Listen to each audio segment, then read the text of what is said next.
Well, hello everyone. It is Wednesday, February 11th. Started off this morning. I think it was a pretty blue sky with the exception of maybe some leftover haze from yesterday's massive spring, like you see there. That kind of stuff sporadically. It burned off by about 12 o'clock, but there was other aircrafts that were, some were leaving partial trails, some were just having the normal contrail. This morning this is pretty much what we saw. But basically what it boils down to is, I think we've all seen enough pictures and videos to realize, hey, there's something really going on here. There's no doubt about it. We've just seen too many things, all of us, and are continuing to see more and more on a daily basis. And by the way, in these pictures, look closely. You'll find a black helicopter with no markings. You'll find a white plane actually in one of them. It had flare wingtips and it sounded real strong, and it flew kind of at a low altitude overhead. It didn't leave a trail that I'm aware of. At least by the time I saw it, I didn't see it leave a trail. I tried to take pictures of it, but you'll see that coming up. But anyways, I was just thinking about it. What is the next step? Well, the next step would be if someone has money, resources, or power, or anything of that clout, politics, whatever category it's in, and they got a good heart and they want to do the right thing. I would say everybody would have to tend to agree that we need to be proactive in this. Okay, if there's even a suspicion of a threat, it's better to be proactive and go in there and find out what it is, possibly, or at least debunk it or whatever. Bottom line is, at the end of the day, we don't want to hurt. We don't want our health to be in jeopardy. Anybody in this world, so. Even if all these trails are going over are just lingering contrails, or for whatever reason, that still in itself is a health hazard, especially in days like yesterday where the whole sky is filled full of lines. There's no way, I just see it more and more every day. For example, there was a plane that was going by, and it wasn't leaving a trail. All of a sudden, it started leaving a trail, and then it stopped leaving a trail again.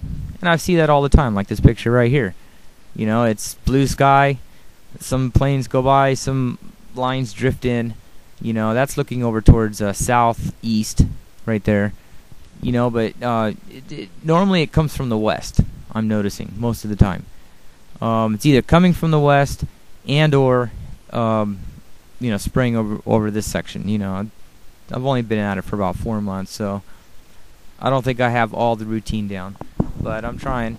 But anyways, if there's anybody out there that's willing to donate, any camera equipment or anything that we can do, range finders, thermal imagery, even that there's supposed to be a hidden 8.3 hertz signal that's out there as well. See if there's any signal frequency changes. Monitoring equipment of different types. And we could actually keep a log of all the humidity, the weather, the wind, everything, do all the research we can, try to get all the proof we can, get the kind of HD cameras where we can zoom in, big time, and catch one of these, planes leaving the trail and stopping and going and stopping, or something out there, like we're all seeing every day that's starting to look, to capture it and to get some more proof out there. And like I said, anybody that's got money, resources, power, anything that's got a good heart that wants to do the right thing, now's the time to do it.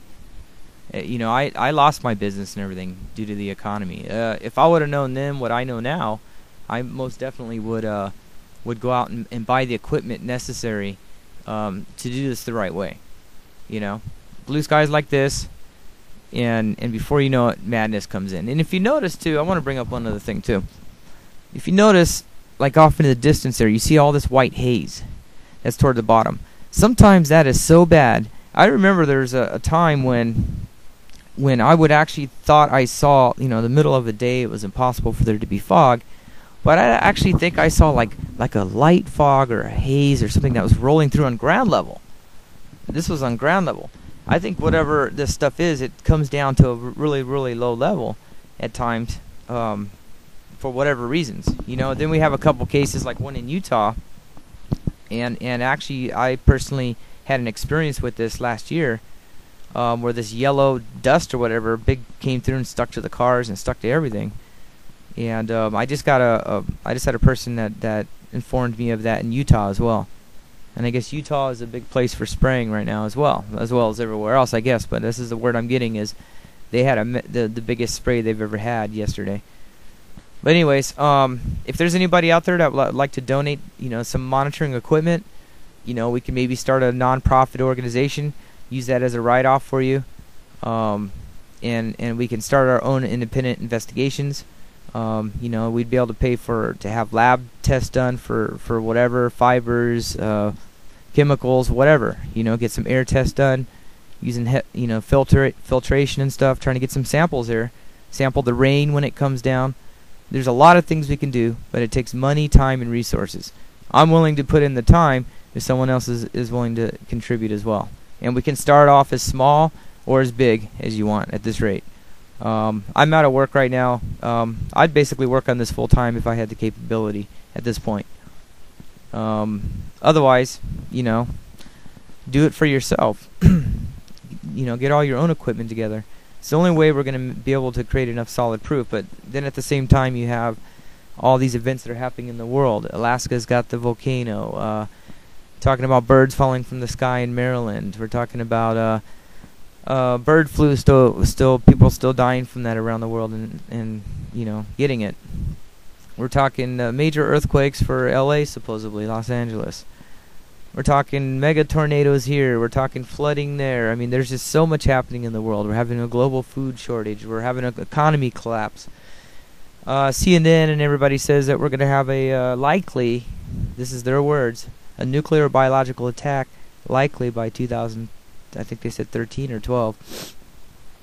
But, the list goes on and on at this rate. World wars, we're going to go fight Afghanistan. We could get in conflicts with other countries. In all of my time, maybe I'm just, getting older now, but I don't ever remember it being this bad. I know, like, the time I was born, they had the Cuban Missile Crisis, and they had, various things that were going on. I was too young to know any of it. Vietnam War, and all that stuff. But right now, as far as everything and all, it seems like the world in itself is just in a very bad spot. Very bad spot. And, I guess like a lot of people are telling me, we got to be proactive on our end, and one way we can fight it is by taking, stuff that takes toxins and heavy metals and things out of your body. That would be the best bet.